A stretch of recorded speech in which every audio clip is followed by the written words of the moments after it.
आज बघूया गोविंद एका दोरीमध्ये फवारणी चालू करते की नाही.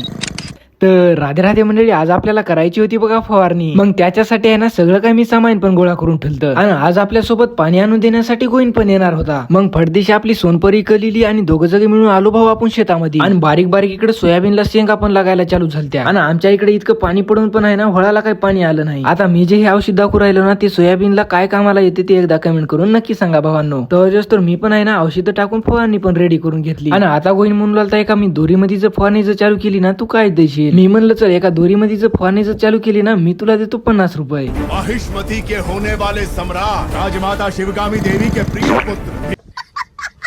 परंतु तीनदा ओढून पण काही फवारणी काही चालू नाही. लास्टला तुमच्या भावानं चालू करून टाकली. मग काय लगेचच वावरामध्ये घुसून सोयाबीनला फवारायला चालू केलं. एक टाकी संपल्याच्या नंतर अशाच 4 टाक्या फवारून पण घेतल्या. आणि आता मी आलतो आपल्या गावाजवळच्या शेतामध्ये चारा घेण्यासाठी. लगेचच मी इकडे झटपट इकडे चारा घेऊन जाऊ शकतो. तुम्ही एकदा लाईक